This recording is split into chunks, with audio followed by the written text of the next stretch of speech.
So I'm pulling in my driveway at 1 a.m. and I notice that my wife's Chrysler Town & Country minivan is not there. So I go inside and there's Pam asleep in bed, safe and sound. So I go to bed and about 6 a.m. I hear her up and around getting ready for work. Pam, did Kylie borrow our minivan? Kylie's our daughter, and at the time she was living with her boyfriend. No. Well then somebody, I think, stole our car. Bret, cut it out, quit screwing around, you're always screwing around. No, look. Still in bed, I watch her look out the window that looks over the driveway. Bret, the car's right there. I drag myself out of bed. I look out, there's my car right where I left it. And sure enough, right next to it's my minivan. What the heck? Later that day, things became a little bit more clear. The mud tracked all through the minivan 3 days before was not from me, like Pam had said. The electrical box right next to the driveway 3 weeks ago had been knocked halfway down. Maybe not such a mystery. Could it be somebody is taking our car in the middle of the night and bringing it back before we wake up? Really? So I inspect the car, looking for bags of cocaine, blood, body parts. I know what to look for. I've watched Law and Order. And then I make that embarrassing phone call to the police. Somebody is stealing our car and bringing it back. Surprisingly, later that day, the police come out, and within minutes, the police officer is sure that he has cracked the case.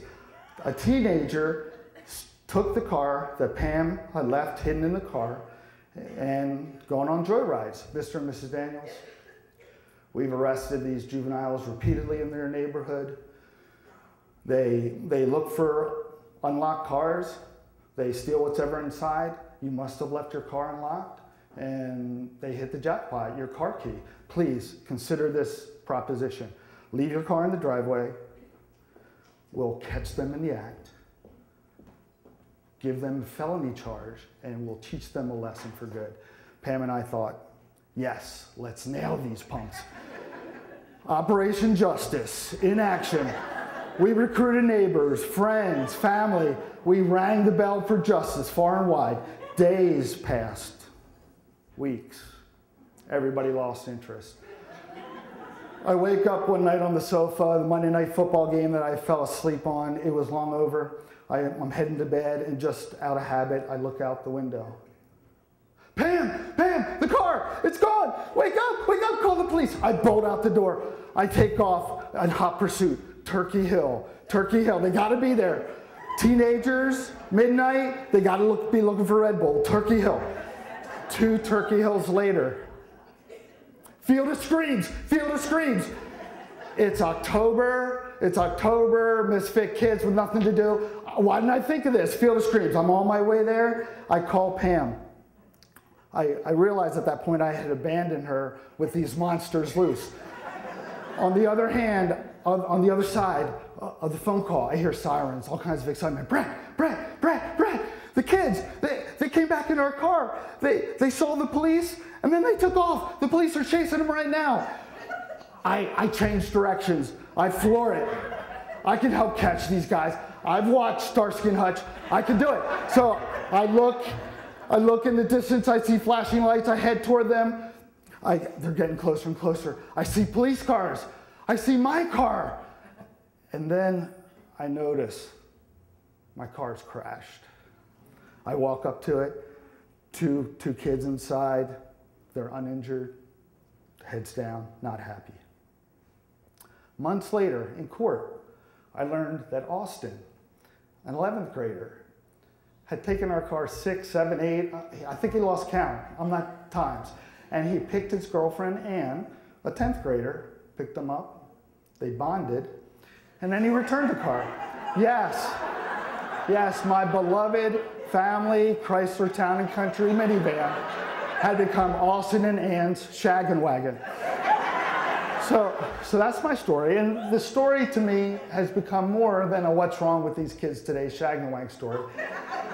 Oddly, it's become a story of hope. And that's because I skipped a part of the story. Between the crash and the court date, there was something called a victim restitution meeting.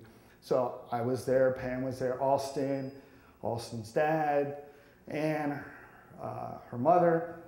And it's basically to figure out how they were going to pay us for the car that they totaled. And as you can imagine, the meeting was adversarial and awkward, and as it went, tensions rose. People were getting more defensive. I just couldn't sit in silence anymore. Austin and Ann, what you did, you know, it was a bad idea, bad thing you did, and I believe you should experience the consequences of your actions, but I want you to know something. I've had plenty of bad ideas, done stupid things, been there, done that, and I want you to know that I'm rooting for you. $4,500. Austin would pay $2,500, Ann would pay $2,000 in $100 a month increments. That was the final decision. Ann paid hers off within a couple months.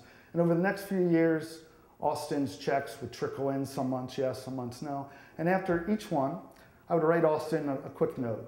Austin, thanks for the check. I hope you're doing okay. I'm rooting for you, Bret. At $1,500, the checks stopped coming, and soon after that, I learned that the court lost track of him, and recently I tried to track him down, but with no success. Tonight, I'm hoping that somehow this message gets to him. Austin, whatever's going on in your life, know this: we are more than the worst things that we've done. I'm rooting for you. I'm rooting for me. Thank you.